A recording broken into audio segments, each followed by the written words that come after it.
लग्नाचं हळद लागणाऱ्या 25 वर्ष केतन अग्रवाल हा 18 जून रोजी आपल्या होणारी बायकोसोबत मावळातील लोहगड किल्ल्यावर गेला होता.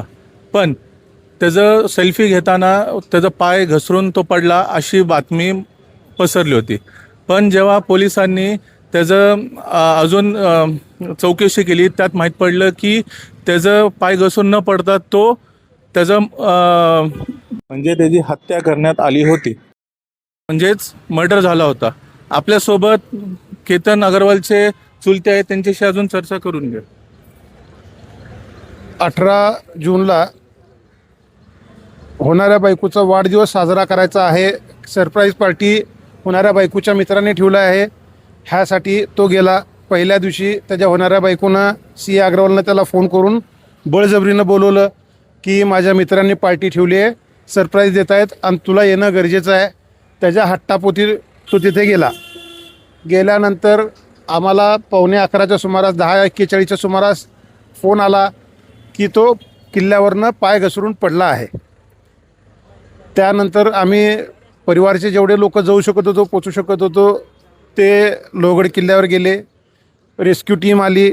आल्यानंतर शोध मोहीम सुरू होती. 2 तासानं त्याचा आम्हाला डायरेक्ट मृतदेह आढळल्यासारखा आढळला. दवाखान्यात गेलं तर डॉक्टरनं त्याच्यावर सांगितलं की हा अगोदरच मृत पावलेला आहे. त्यानंतर काही गोष्टी जी सिया अग्रवालनं सांगितल्या आणि घटनास्थळावर जी आहेत त्या काही मॅच होत नव्हत्या. काही केतननं आम्हाला जुन्या गोष्टी बोललेल्या, त्यानं बोललेल्या किंवा बाकीच्या विषय जी आम्ही निरखून पाहत होतो त्यामध्ये कुठं तर आम्हाला वाटत होतं की काय तर वेगळं आहे. पोलीस प्रशासनानं ज्यावेळेस त्याची सखोल चौकशी केली त्यावेळेस त्यांच्या निदर्शनास काही गोष्टी आढळल्या.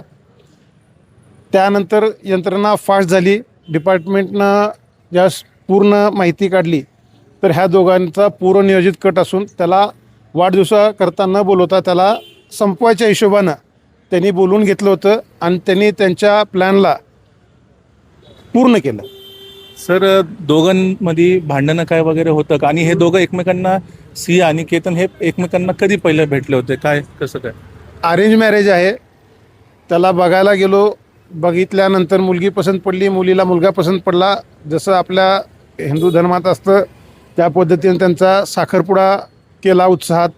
त्यानंतरसुद्धा ती मुलगी घरी येत होती, केतन त्यांच्या घरी जात होता भेटायला किंवा ज्यावेळेस काय प्रोग्राम वगैरे आहेत, कार्यक्रम आहेत तर खरेदी वगैरे चालू होती, तिथंसुद्धा दोघं मिळून जात होते. पूर्ण परिवाराशी त्याचं बोलणं चालू होतं. आणि लहान सहान त्याचं जिद्दीपणा वगैरे जे आहे तो आम्हाला बोलला. पण आम्ही त्याला समजून सांगितलं की बाबा थोडं बहुत जे आहे हे नवनियुक्त जोडप्यामध्ये काही मतभेद बारके बारके असू शकतात आणि ती तुम्हाला थोडं एकामेकाला समजून घ्यायला वेळ लागेल. पण आम्हाला ह्याची कल्पना जर असली असती तर आम्ही त्यावेळेस तो साखरपुडा मोडला असता. सर, मग आता आपल्याला न्यायालयाकडून काय मागणी आहे? सर, आम्हाला न्यायालयाकडून न्यायाची मागणी आहे.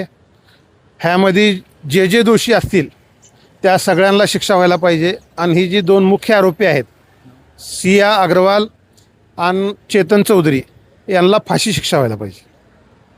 अशा पद्धतीने घरचे हे न्यायालयाकडून मागणी करत आहे की त्यांना कुठे ना कुठेतरी त्यांना फाशीची शिक्षा व्हावी अशी मागणी होत आहे.